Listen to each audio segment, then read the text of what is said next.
Albert, it's good to see you again. I was with you guys over at the Roosevelt a couple weeks ago when we Oh were, yeah, all those rooms at yeah, the we were top on the taking a look mezzanine. at, yeah, it was incredible to see the collaboration that has to happen in order to make a series like this possible. So congratulations. I know that we're as we speak now, going to premiere the final episode tomorrow. Hmm. And tell me, how do you feel? Do you follow the talking of the fans and on social media and the reactions, or do you kind of disconnect from it? It depends on the day. Sometimes I dip in and see what's being said. I love this new video that's going around with the Easter eggs. There's this guy, I forgot the name of the organization, who a lot of it is right, some of it's wrong, but even the wrong stuff is fun.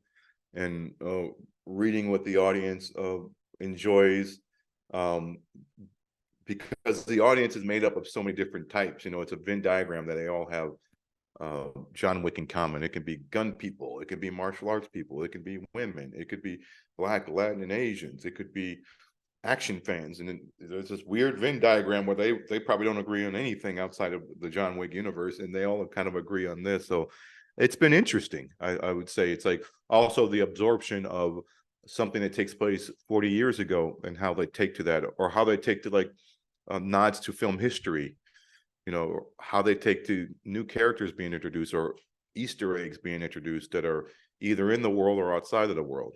So it's been interesting and fun, I would say.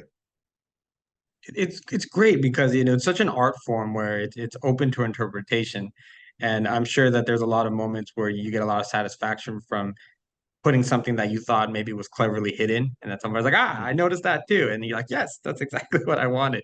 How does that feel as an Yeah, artist to be that able happens a to lot. do that? Well, I mean, when you read things, it's like whether someone loves or likes or indifferent, when someone gets all the intentions. And then I go, okay, well, I can put one foot in front of the other. And when somebody gets something that's so obscure, you're like, wow, I've had this happen on several projects where there's something in there that nobody catches. You test screen it 1,000 times and don't catch it. And that one reporter, journalist, or audience member will say something like, well, how the hell did you catch that?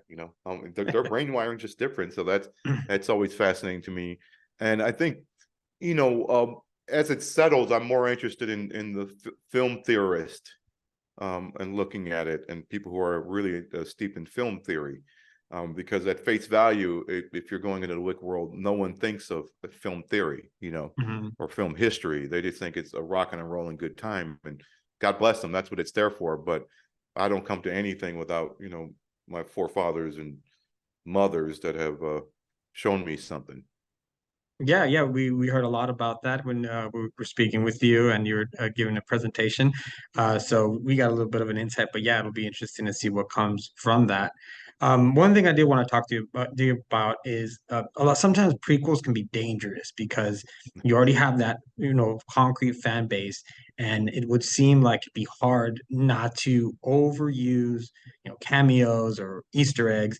You have the luxury, of course, of being years back, but even then, I've seen some series just go a little too far, and you kind of lose the current story that you're trying to tell because you're so enamored with pleasing the franchise in general. Mhm. How did you find that correct balance to make sure that you were in a good place?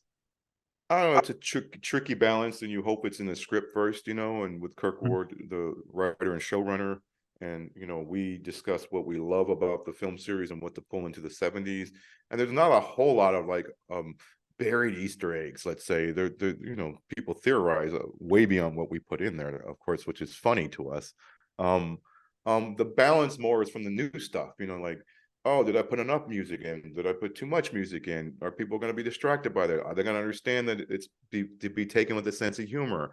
Are they going to understand the tone is pulpy and campy, which is what the Wick films are in a great way. It's very elevated pulp and camp. Um, will they accept this? Will they not accept this? Are they, so you have all those questions, but I kind of throw that noise out after a while because you can't make anything effectively with that in your head, because you can't please everyone all the time. You can please some of the time, you can please a lot some of the time, I don't know. You just can't go in like that. You just have to go in like confident with what you know and what your crew knows and what your actors know, and hopefully the audience will see what your intention was. And it's done. The thing that we always say, it's like it was a labor of love. You know, even though it seems like a big project, it was a labor of love for everybody. Everybody loved doing it, and we hope that the audience feel the love. You know, it wasn't done in a cynical way. I gotta ask you about the unique world, the unique universe of John Wick, because it's not necessarily, our reality. There's some changes. We saw it with the movies.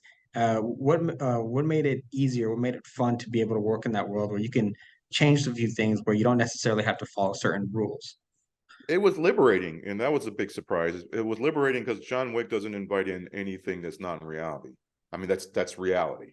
Excuse me, I don't mean non-reality. Reality. It doesn't want social issues.